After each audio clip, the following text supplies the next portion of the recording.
our non-Muslim guests. Assalamu alaikum.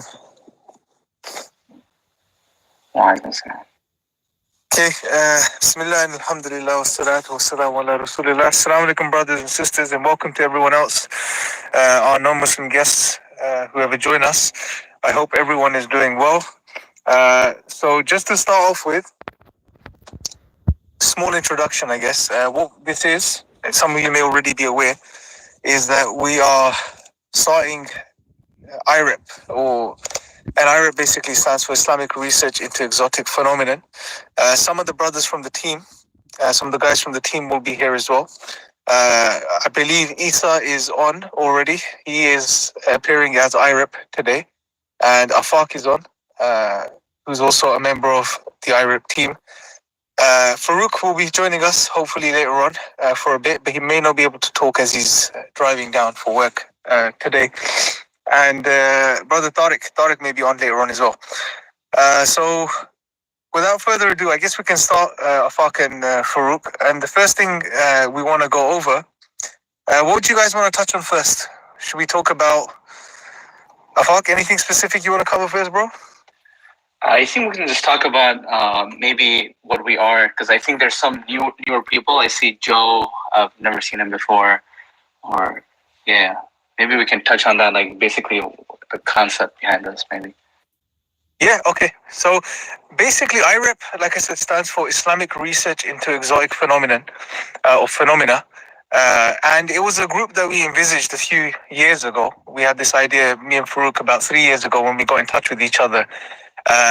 And the way we got in touch with each other was based off of the recent events that have been taking place, especially since 2017, the whole UFO, UAP topic, and how it's just literally blown up.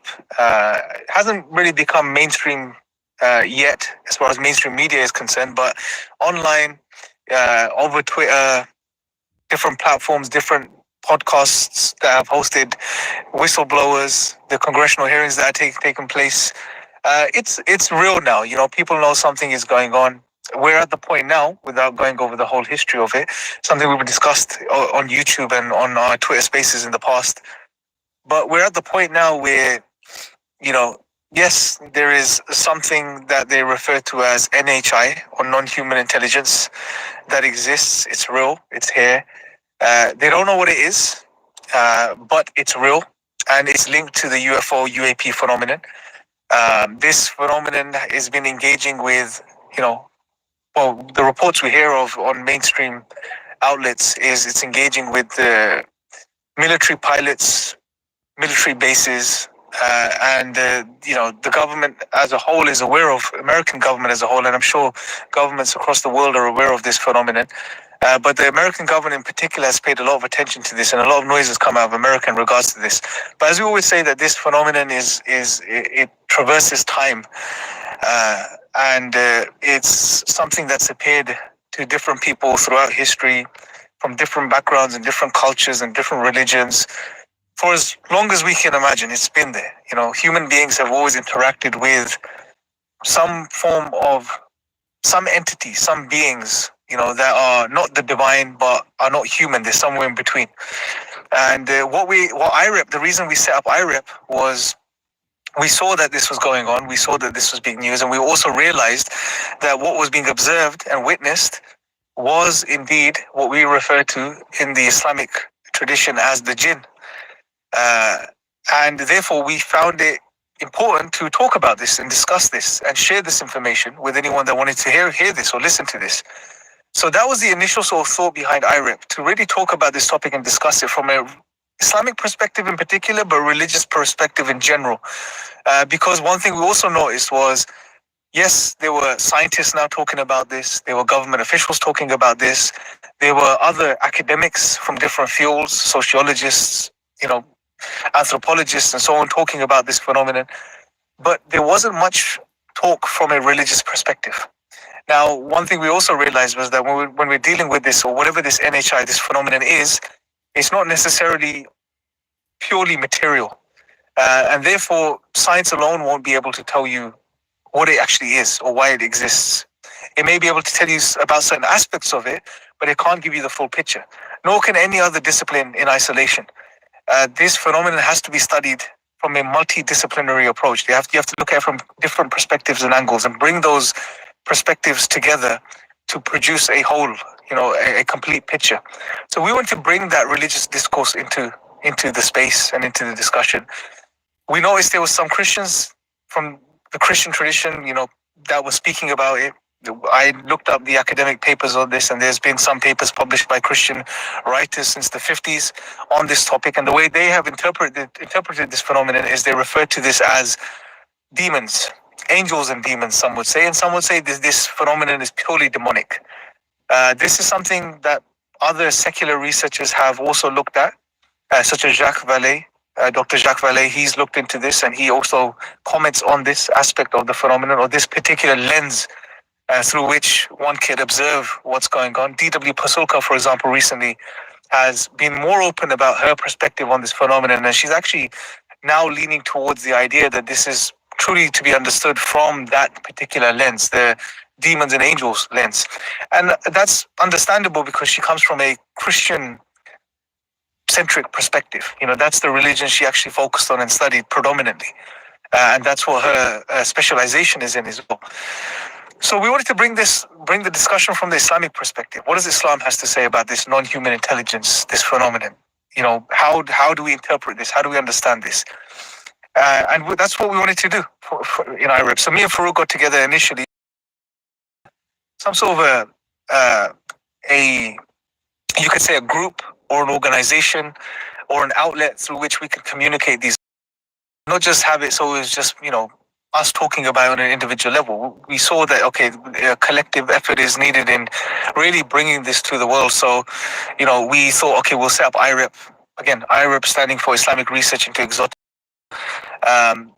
So like I said, 3 years we've been discussing this. There have been some plans in place. We didn't move as fast as we wanted to, but everything comes at its own pace now. Where, thank God, we have our YouTube channel, we have our Twitter account, we have all our social media outlets. We've got our website, irep.world. You guys can go check that out. And we have some strategic objectives, if you like, or some key areas that we want to focus on as IREP, at least in the first. We wanted to take the time today just to sort of announce some of the things that are coming up and discuss those or share those with you guys, and just discuss generally what's going on and introduce you to some of the other team members as well, mashallah. So initially it was me and Faruq, then brother Isa joined, Tariq joined as well, Afaq recently joined our group, mashallah, and Tariq, Afaq, Isa are all a part of the inner team, if you like. So for example, Isa predominantly is running or managing the social media aspect of it. Afaq is specifically focusing on the media aspect of it, the publication, the media videos and shorts and all of this type of stuff that we put out. All of the brothers are involved in the research aspect of it. And me and Faruq are trying to do, a bit of everything or wherever we can help in this effort. So a couple of the things we're going to be predominantly focusing on in year one or the first year is, as I mentioned, our social media platforms are all set up and running. So we are going to be launching a podcast. That should be coming out. We filmed the first podcast. That should be out in the next couple of weeks, God willing. So we're going to be launching a podcast, which is going to be more of a sort of a sort of more general level of discussing this topic. So it's not going to be overly academic. It's going to be a nice, relaxed environment where we discuss these topics, comment on current events, because there's a lot happening every week. January was a very busy month with this topic. So there's a lot to talk about, a lot to discuss, and we'll be doing that through the means of the podcast. There will also be stories and accounts of people that have experienced this phenomenon, and in some cases they have understood it or interpreted it themselves to be jinn. In other cases they have studied this and come to that conclusion. In some cases they may not have understood it in that way, but we're going to have interviews with people that have had experiences.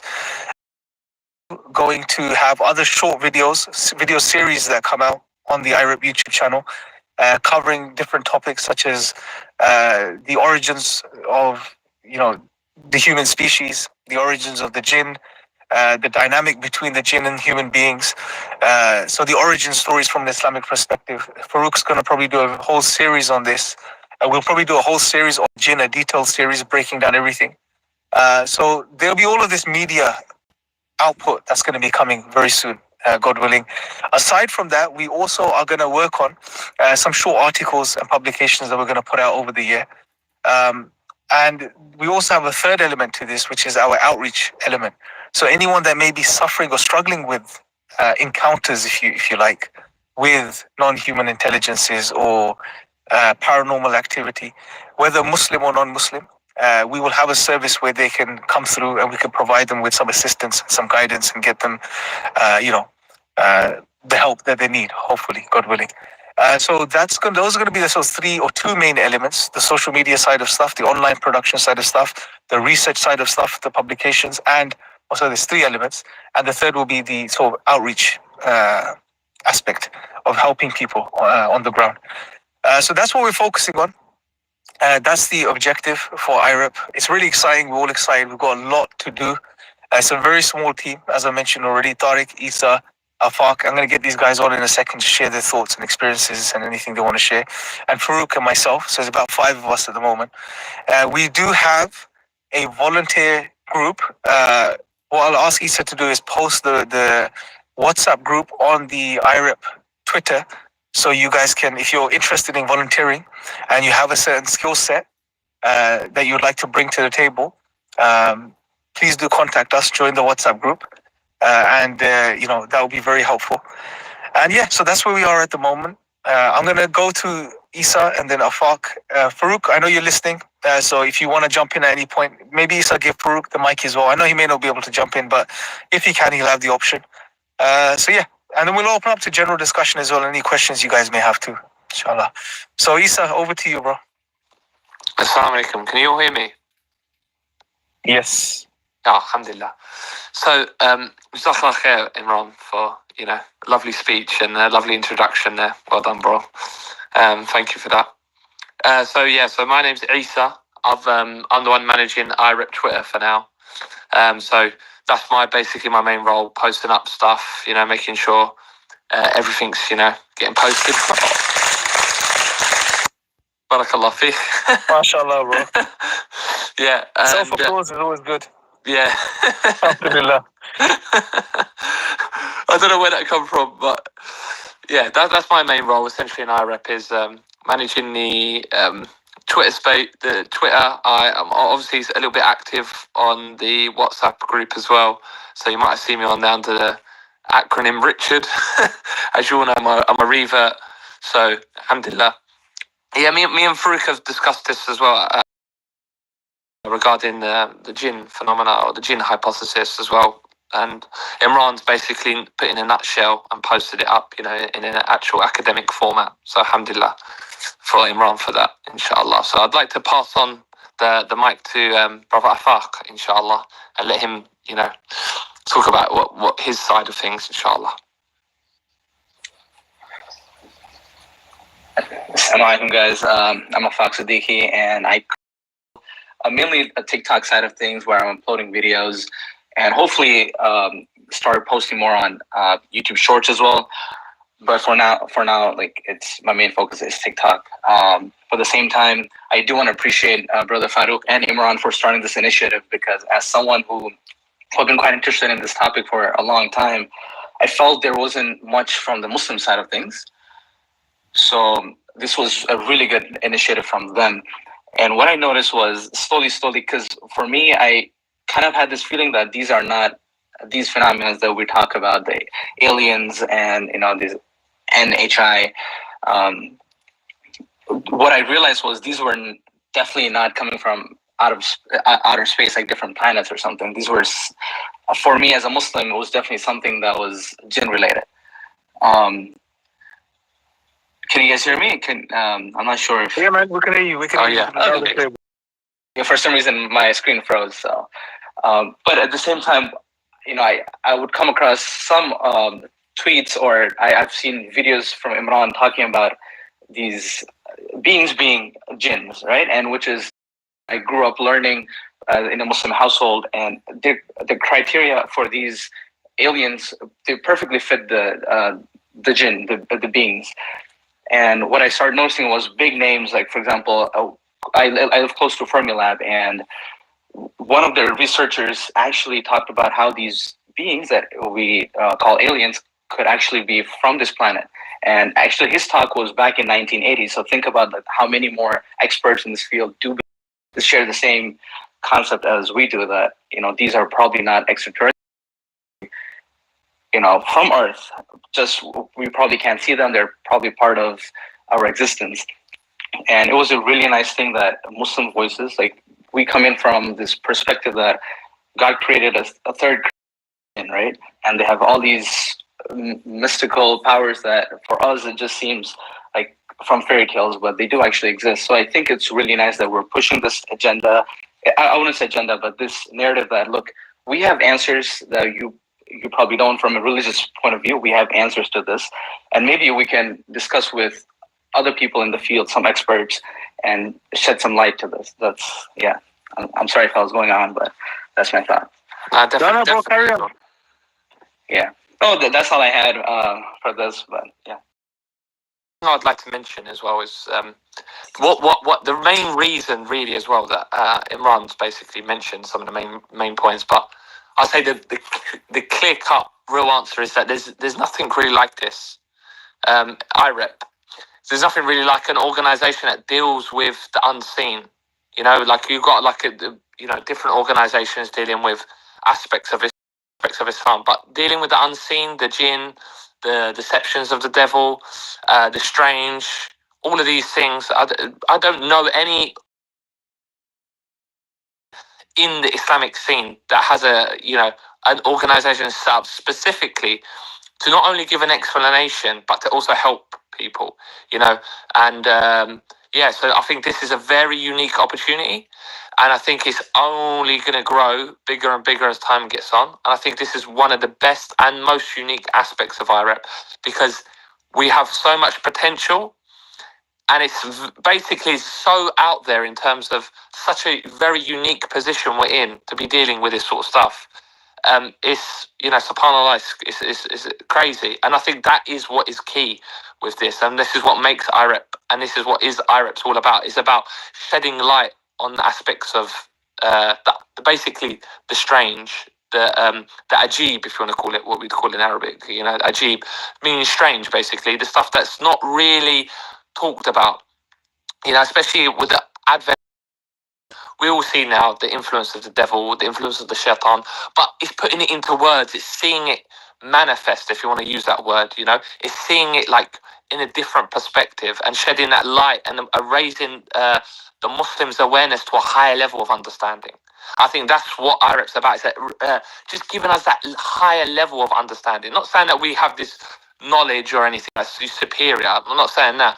Just giving us that, that little bit of nudge to think, wow, this stuff is way more, and it's way more. When you read the Quran now, it gives you a little bit of that different feeling when you read the stuff when you're talking about jinn. Because before, even myself, when I used to read these verses about talking about the jinn, we used to think of them more of like a, not as abstract, but a bit more abstract than what we do now. Now, when we see the phenomena, we're hearing about it. We're seeing the people that may be involved in a program, people that are being influenced by it. And we're not talking about some crazy people, even though we know that the jinn cause craziness, but we're not talking about some crazy people. We're talking about high level, high caliber people that are experiencing these sort of things. It's changed the game. It's game changing now. We're on a different level, and things are only going to get, more and more ajib as time goes on. But I'd like to pass the rest over to Imran, inshallah. Yeah, no, very good points, bro. By the way, if anyone else wants to chime in, share any thoughts, ask any questions, just request the mic, guys, please. And Isa would give the mic to you guys. So yeah, absolutely, bro. So I think it's important to highlight what you've mentioned as well, which is, we're just trying to provide a different perspective, an important perspective to this discussion, which has been overlooked. Like I mentioned, there's many different specialists from different fields and different perspectives that are coming into this discussion and talking about this, but no one really wants to touch the religious perspective. Now, I don't know whether that's because we live in a secular age and no one really pays much credence to religion, or if it's just something they are deliberately not wanting to look into. Either way, I think people are missing out on a very big piece of the puzzle. Because even if you look at, and we mentioned this, discussed this a lot, that even if you're from a non-religious perspective, and you consider religions to be, at least you can consider religions to be a historic reality. These religions have a history, and therefore they have documentation. So even if you consider it from that perspective, there's a lot as far as non-human intelligences or beings that humans have interacted with. You know, there's a lot of information about these things in these sources, especially from an Islamic perspective. Within the Islamic sources, you know, we have a lot of detail when it comes to this NHI, you know, non-human intelligence. And I think it's a fitting description of the jinn, because the jinn are non-human and they are intelligent. So, I mean, the term itself perfectly describes them. So, you know, it's to provide that perspective. And like I said, this specific phenomenon has to be studied from many different perspectives and lenses if we are to totally or fully understand it. You're not going to fully understand this phenomenon from a purely material science perspective. Because we've got one, Imran, sorry, just so you know. Oh, perfect. Okay, we've got a speaker. Perfect. TGS. Assalamu alaikum, Imran bhai. How are you? Alhamdulillah. Wa alaikum salam. How are you, brother? First off, I would really like to thank you. I was encountering some atheists and it was really hard for me to refute their arguments. But then I took your Divine Reality course and really helped, alhamdulillah. And apart from that, this research or this new venture that you're doing, I want to know about its importance. Like, why do we want to tie in the extraterrestrial phenomenon to Islam? Like, what's the importance? Like, if we were not to go down this route, not do research on this, how would that affect anything? Like, just being the devil's advocate right now, but it's really interesting to follow. Yeah, no, brilliant, bro. And this is something that we actually considered a lot, because we knew about this for many years, but we never went public with this. Because at least for me, and from Faruq's perspective as well, we come from a Dawah background, right? Where we share Islam with people. And we're very conservative as far as what topics we talk about and discuss. We always ask ourselves the question, is it important to talk about this topic or discuss this publicly? And if it's not, if there's no benefit, then don't do it. So for many years, we were quiet on this topic. We didn't say anything. We just studied it on the side. We looked into it. It was interesting. And there's reasons we studied it. From my perspective, well, what fascinated me initially was, look, here we are in a secular age where most people don't believe in God or religion, yet they are openly now speaking about a non-human intelligence. They're openly speaking about these spiritual beings, and some describe them as spiritual beings. They're openly speaking about, beings that are not material, that have these weird psychic effects. That was fascinating for me. That this, postmodern, secular, techno-secular age, and there's people that are speaking about this stuff openly. And that for me did a few things. One, it signified a shift in the collective outlook on reality. It showed that we're moving away from that sort of hardline naturalism or materialism, and we're moving more towards this new age type of secularization. It's this new age version of where people want to not believe in traditional religion, but at the same time hold or adopt some form of spirituality. Similar to what happened in the 60s and 70s with the hippie movement. You had people that believed in the space brothers and other beings and entities and tried to connect with them through use of psychedelics and things like this. But we're seeing this. And what was even more fascinating was that we were seeing really serious people, people in jobs in the government, serious scientists who are nominated, for example, for the Nobel Prize, Gary Nolan, for example, D.W. Pasulka, all these guys talking about this topic. And when we looked into this topic, we saw straight away that there was a clear correlation between this quote-unquote phenomenon and what we believe about the jinn. So understanding this and seeing the trajectory of this discussion and how it was picking up and becoming more and more mainstream and serious with the advent of experts and scientists and academics getting involved in the discussion, government speaking about this, congressional hearings on this, we thought, okay, we need to speak about this as well because we can bring a different perspective. Now, there's a few things here. There's two main things here that the reason we decided to come out and do this publicly and discuss this and talk about this. One, this presents an opportunity for non-Muslims to learn something about Islam, to recognize that Islam, actually, the Islamic sources talk about these beings and have mentioned these things over 1400 years ago. It's not. You're talking about it now in the 2025, but we've been speaking about this, and we have documented evidence of these beings that was recorded in the Quran over 1400 years ago. That in itself is something that this may encourage non-Muslims to look into Islam and to learn something about Islam from this perspective.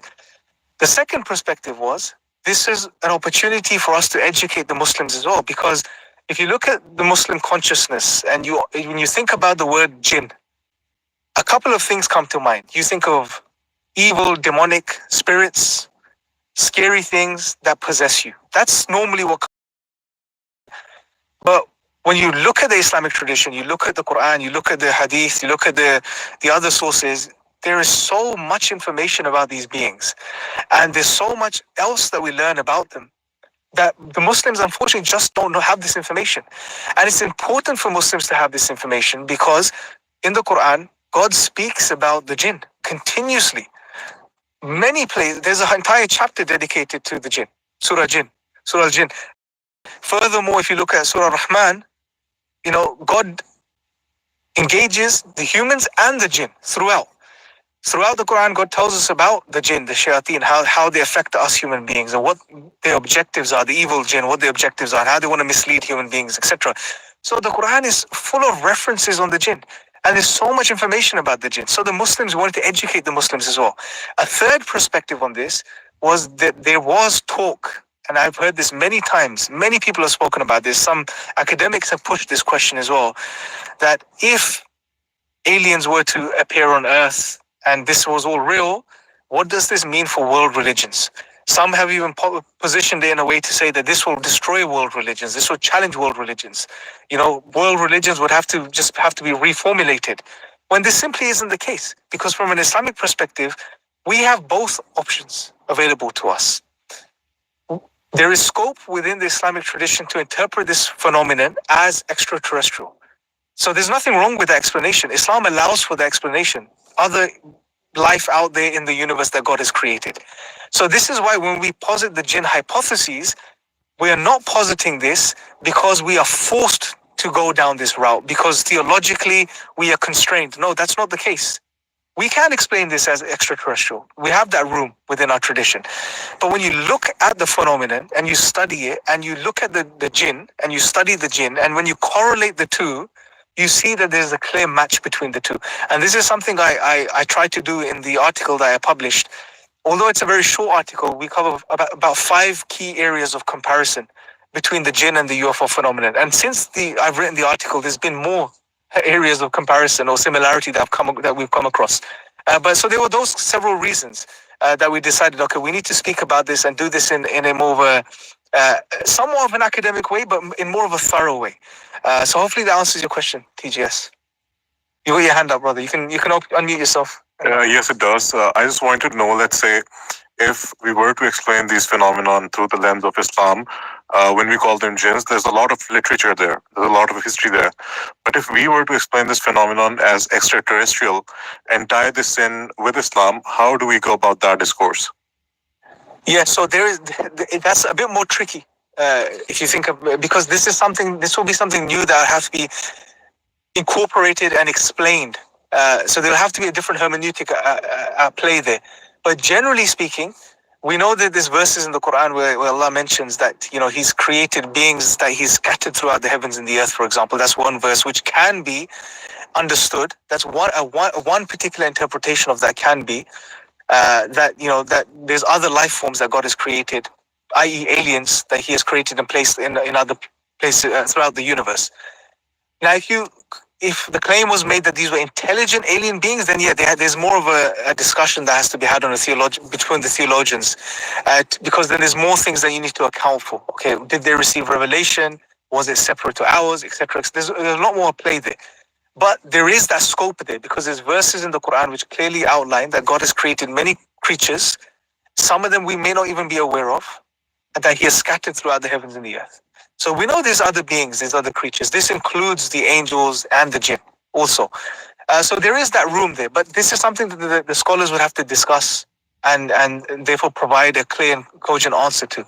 But the scope is there. That's the key thing. It's not that there's no references to this in the Quran and this cannot be accepted within the Islamic tradition. No, there is. The scope is there. It can easily be understood. However, like I said, bro, if we look at the information available to us and we correlate that data, it becomes very apparent that what we're dealing with is actually jinn, or what we refer to as the jinn. And what other religions and traditions and cultures have called many other things. You know, they have many different names, and you'll find it across the board. In Irish law, they call them the good people, the fairies. Native Indians call them skinwalkers. The Hindus have their own names for them. Every tradition and culture, bro, if you do a study of it, they've all spoken about beings with similar characteristics and traits. In Imran, we've got another request. Yeah, do you want to accept it, bro? It's not letting me accept the request for some reason. Yeah, that's fine. I can accept it. Just one other thing before we go to that. To go to the next person, I would just like to say that obviously one of the reasons why I become Muslim was because of the jinn. So that's there's quite a good opportunity to advocate for this and raise awareness. In fact, due to these aspects, one of the main reasons, as I said, is the reason why I become Muslim is because of the jinn. I remember somebody basically. I said to him, do you believe in ghosts? And they said, yeah, we have a concept of ghosts. We call them jinn in Islam. And I questioned them on the aspect, and I never thought, like when in the other religions that I knew of, like Christianity, because obviously I'm British born. I was like, there really isn't a concept as much as like for ghosts or anything like that. It's more spirituality caters for that aspect of poltergeists and that. Not really Christianity doesn't really deal with these sort of things as much. So when I looked into Islam and it was, they told me about jinn and the aspect of jinn, this really inspired me to think, you know what, Islam's onto something. The fact that it caters for this aspect of, human experience that, that mainstream doesn't, let's say, the mainstream narratives and the mainstream world. This inspired me to lead credence, basically, to Islam. So, yeah, that's one of the main reasons, I would say, for this. Inshallah. I'll pass it over to speaker, inshallah. Yeah, so we got Paul too, I think. I can't see your full name, but you can unmute yourself and speak. Assalamu alaikum wa rahmatullahi wa barakatuh. Assalamu wa rahmatullahi wa barakatuh. How are you, brother? Alhamdulillah, akhi. How are you guys doing? Good. Alhamdulillah. Alhamdulillah. First of all, I just wanted to start by saying Jazakallahu khairan, Brother Imran and the rest of the brothers. Wallahi, I've been following you guys for a couple of years now. Great work and da'wah you're doing. Now, I do have a question, but do allow me to give a brief background about this. So I have been active in the da'wah field for many years now and have, worked. One of the things that I do is, working closely with brothers who struggle with substance abuse. And through this, I've witnessed firsthand how substance abuse addiction can open doors to jinn possession. And I personally participated in ruqya sessions for the brothers that are afflicted with other shuyukh and so on. Now my question is, can the connection between substance abuse and jinn influence be further explored as a dedicated research topic within IREP's research and awareness efforts? Because the reason I ask this is in about 8 out of 10 cases that I've encountered, brothers suffering from substance-induced jinn possessions have described seeing drones in the sky or floating lights or, making contracts with supernatural entities or even abductions with something they whatever they describe that sounds similar to alien abductions and so on.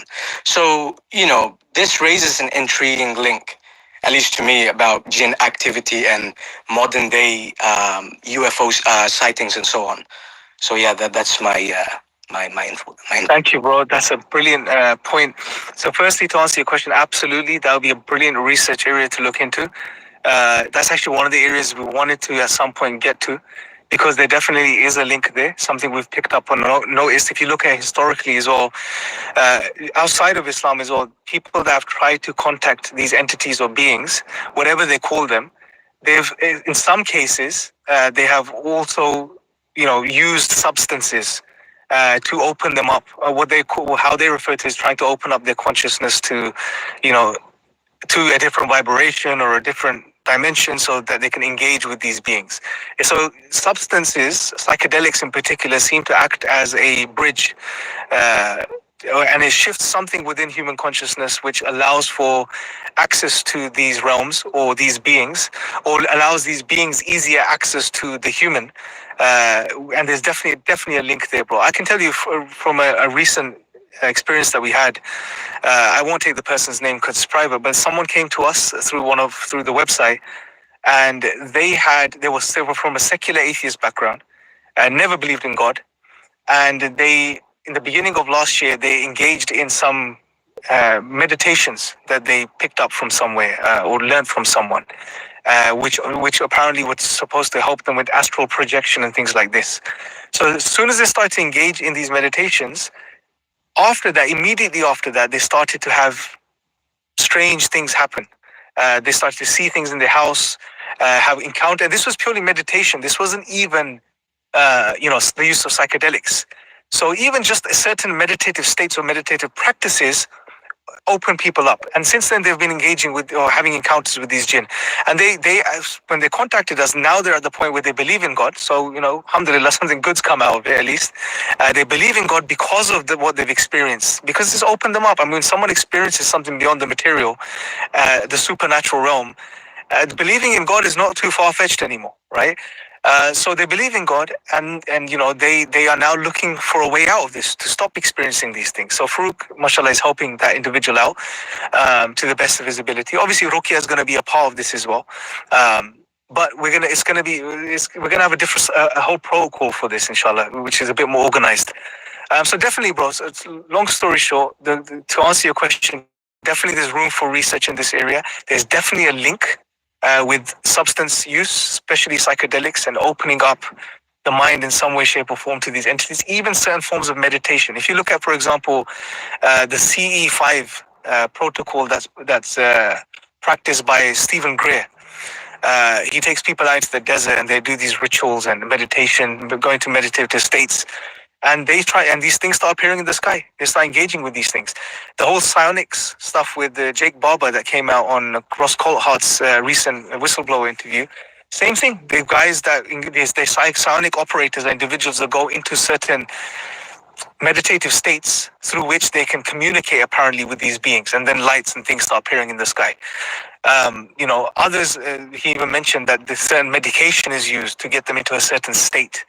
One of the brothers mentioned that studies the occult from a research perspective, because he likes to publish, highlight, give his dawah through this connection to people that are interested in this stuff. He has come across individuals that have told him that one of the things that magicians do, generally speaking, is they try to get themselves into a different conscious space or conscious state through meditation, and sometimes the use of substances, so that they can engage with and interact with these beings. So there's definitely links there, bro, and it's definitely a researched area that we'll be interested in. Jazakallahu khairan for the answer, and this is something that I've worked with very personally in person, in real life, not just online research and so on. So inshallah, let's stay in touch. Why don't you do this, brother? Why don't do one thing? Send us an email. Isa, do you know our email, bro? Where call 2 can send us an email, and then you can. Do you know what? Maybe if he joins the volunteer group, and then we can filter him. Yeah. So perfect, bro. So brother, call 2 if you can join. I'll message him. Okay, he'll message you, bro. He'll message you the group. Just jump into the WhatsApp group, and then we'll pick up from there. Okay, inshallah. Jazakallahu khairan. Also, I think we should also discuss about the potential behind this whole initiative of IREP, is that obviously we have mentioned part of da'wah, right? And I think a lot of people undermine that, and there's a lot of potential with this. The other thing for me is obviously reaching out to the secular group, the group that does not believe in religion, right? And to them, a lot of times I feel like, this is my opinion personally, that these aliens or these beings that we call jinn are, I think, playing tricks on them and trying to make them feel like, these beings that they're interacting with are much superior. They're maybe divine even, right? So I think we have the potential, we have the capacity to show these people that, look, we have this tradition within Islam that these beings are called jinn, and how they don't have power over us, and we have ways to limit their how can I say basically they're causing chaos, right, to people. For example, hitchhiker effect, this and that. We have ruqyah to deal with these things. So I think we have a beautiful tradition, and pushing this idea out there that look, there's a new organization, and we have solutions for this, right? So I think this is something that a lot of people are undermining, and that was me like a few years ago, before I realized that, well, if this is the jinn, then we have the solution. We know how to interact with these, so. Absolutely, bro. Absolutely. And this is one of at least for me, and I'm sure for Faruq as well, and for you guys, this is the main reason we're engaging in this, is the dawah perspective. Because you're right, not only does Islam provide an explanation for what these NHI are, it also explains their origins and their motives. Furthermore, Islam gives us insight into how one can protect themselves from these beings and entities. And this is information that the world generally doesn't have, or those involved in this discussion don't have, and in some cases, they may not even be interested in having. So this is a brilliant point. Isa, Afaq, carry on, guys. Give me a second. I need to take a call, and then I'll be back on. For sure, yes. I do also want to say that the link of substance abuse to these beings like jinn, possession, and stuff, I think it's really important to look at. I took some notes down, so I do appreciate what's your name, brother, call to reason. I took some notes down. Definitely going to do some more research into this, and I do believe that Imran and Faruq have looked into this before. But if you look at, I've read countless articles on these matters, and a lot of times you hear people going to these states, the C5, I believe it's called C5, where they're interacting with these beings. You go into a state where you're able to interact, talk to these beings. Or I think some of them also mentioned that they enter your body, and they have this divine spirit to them. So I definitely feel like this is a really good connection between the jinn that we believe in as one of the creations of God, and I personally feel like this whole concept of them being divine or more powerful than us is something that we can definitely challenge, because they might have power over you in certain ways, but we have the Quran and the Sunnah, right? And as Muslims, we need to have a strong hold on those. Obviously, be active and praying to God, having that connection, so we don't get influenced by these narratives that these beings are a lot more powerful than us. They might be powerful in certain aspects, but definitely we have the truth and we know how to counter those. Definitely, bro. Yeah, no, definitely. Well, I would like to mention, obviously, there's a verse in the Quran that gives a clear link. It's in Surah Ma'idah, I believe, where Allah says, He says, "O you who believe, indeed intoxicants and gamblings and sacrificing to stone altars and other than Allah, and divine arrows, but they are defilement of the work of the shaitan, so avoid it so that you may be successful." So we know that the intoxicants of any type, whether you could argue alcohol, you have people that they have imaginations when they're on alcohol as well. I've heard lots of the stories like this. So all of these are from the plots and the evil plans of Satan, basically, and they're from his handiwork. So it means that you could argue, that it's meaning that he has a role to playing with that, dabbling with it. I think Brother Faruq as well, he did also mention and add something regarding this. He was also saying about potentially, again, when people take these substances that alter the mind, that it becomes tricky to navigate whether it is a real experience they're having in terms of like they're really, or is it an imagination in the brain, like a deep, like a altered state of consciousness, if you want to put it as that, which is quite a interesting perspective as well. But I would also like to say I've met people that they take DMT. Isa, they do a lot of these things. Isa, sorry, bro, I'm gonna have to leave, guys. You guys carry on, please. Yeah. But Jazakallah khair for doing this. For sure. And wrap it up, inshallah. Just encourage everyone to follow the social media. Everyone, thank you for listening in. And we'll do more of these spaces as well. Faruq and Isa and Afaq will carry on. with this session for a little while. But I'll speak to you guys next time, inshallah. Take care, brothers. Thank you, guys. Assalamu alaikum. Thank you, bro. Yeah, we do really appreciate Imran for coming on and speaking. I know you're busy, but I think it's really important for us to have these discussions often, so that we all stay connected. And Brother Isa will probably share a link with you guys. So we have a group chat where we have discussions about these topics. If you disagree or agree, put that in, and we can, interact with one another, discussing different topics relating to the NHI and the jinn. And the other thing is the volunteering group chat. For those who are really interested in contributing to us, there is a new group chat that helps us bring people who are talented together, so that we can contribute to the social medias or designings and whatnot. And I do want to encourage people to follow us on TikTok, Twitter, and YouTube. Go ahead, TGS, you have a question? Yeah, what sort of contributions are you looking for? Like, can you explain that in a bit of detail? Brother Isa, can you talk about it a little bit more? Yeah, so any way that you believe that you could help or add to the organisation, essentially, you could be in terms of like call to reason, for example. He does a lot of work. He's mentioning that he's done a lot with Ruqya. So if you have any experience in that, it could be you are a professional editor.